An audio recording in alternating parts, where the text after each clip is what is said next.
നമ്മളിപ്പോൾ എത്തിയിട്ടുള്ളത് മക്കത്തെ ക്ലോക്ക് ടവറിൻ്റെ ടോപ്പിൽ. ഈ ക്ലോക്ക് സ്ഥിതി ചെയ്യുന്ന സ്പോട്ടിൻ്റെ നേരെ താഴെയാണ്. ഇതിൻ്റെ ഉള്ളിലേക്ക് നമുക്ക് കയറാൻ പറ്റും. ഈ ക്ലോക്ക് നിൽക്കുന്നത് 4 ഫ്ലോർ ഉണ്ട് ഇതിൻ്റെ ഉള്ളിൽ. ഇതിലെല്ലാവർക്കും എൻട്രൻസും കാര്യങ്ങളൊക്കെ ഉണ്ട്. നമുക്ക് ടിക്കറ്റ് എടുത്തു കഴിഞ്ഞ് കഴിഞ്ഞാൽ ആ എക്സിബിഷൻ സെൻറ്റർ ഫുള്ളായിട്ട് നമുക്ക് കാണാൻ പറ്റും. ക്ലോക്കിൻ്റെ ചരിത്രം മാഷാ അല്ലാഹ് ഇവിടെ നിന്ന് കഴിഞ്ഞ് കഴിഞ്ഞാൽ കാണാൻ പറ്റുന്നൊരു അതിമനോഹരമായിട്ടുള്ള കാഴ്ച. മാഷാ അല്ലാഹ് മക്കത്തെ ഒരു സൈഡും നമ്മളെ കഅബ ശരീഫ് ഉൾപ്പെടെ ടോട്ടലായിട്ട് നമുക്ക് ഇവിടുന്ന് കാണാൻ കഴിയും. മാഷാ അല്ലാഹ്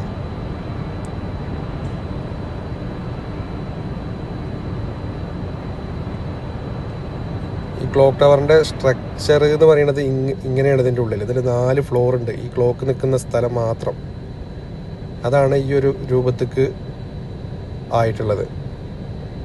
ഈ 4 ഫ്ലോറിലും ഈ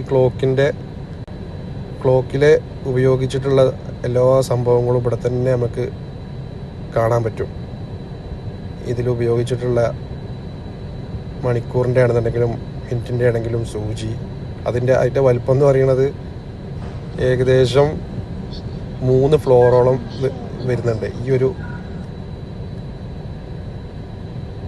ഇത് ആ ക്ലോക്കിൻ്റെ നേരെ ബാക്കിൽ അതിനെ ഈ സൂചി ചലിപ്പിക്കുന്ന ഒരു മെക്കാനിസമാണ്. ഇതിൻ്റെ ഒരു സൈഡിൽ നിന്ന് വേറൊരു സൈഡിലേക്ക് ഇങ്ങനെ അങ്ങോട്ട് നോക്കിക്കഴിഞ്ഞ് കഴിഞ്ഞാൽ അതാണ്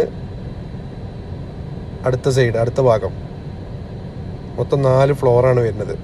ഇതൊക്കെ അതിൻ്റെ ഉള്ളിലുണ്ട്. ഈ എക്സിബിഷനിൽ നമുക്കൊക്കെ ടിക്കറ്റ് എടുത്ത് വന്ന് കാണാൻ കഴിയുന്ന രൂപത്തിലാണ് ഇത് സംവിധാനം ചെയ്തിട്ടുള്ളത്. ഇത് വർക്ക് ചെയ്യുന്നത് കാണാൻ അതിമനോഹരമായിട്ടുള്ള ഒരു കാഴ്ചയാണ്. അതുപോലെ ഈ ചന്ദ്രക്കല, ഏറ്റവും ടോപ്പിലുള്ള ചന്ദ്രക്കലയിൽ 4 ഫ്ലോർ ഉണ്ട്. അതൊക്കെ ഇപ്പോൾ എൻട്രൻസ് ഇല്ല എന്നാണ് പറയണത്. കുറച്ച് കഴിഞ്ഞാൽ തുറക്കുമെന്ന് പറയുന്നുണ്ട്. ആ 4 ഫ്ലോറിൻ്റെ ഡീറ്റെയിൽസും നമുക്കിവിടെ നിന്ന് കഴിഞ്ഞാൽ കംപ്ലീറ്റ് ആയിട്ട് കാണാൻ പറ്റും.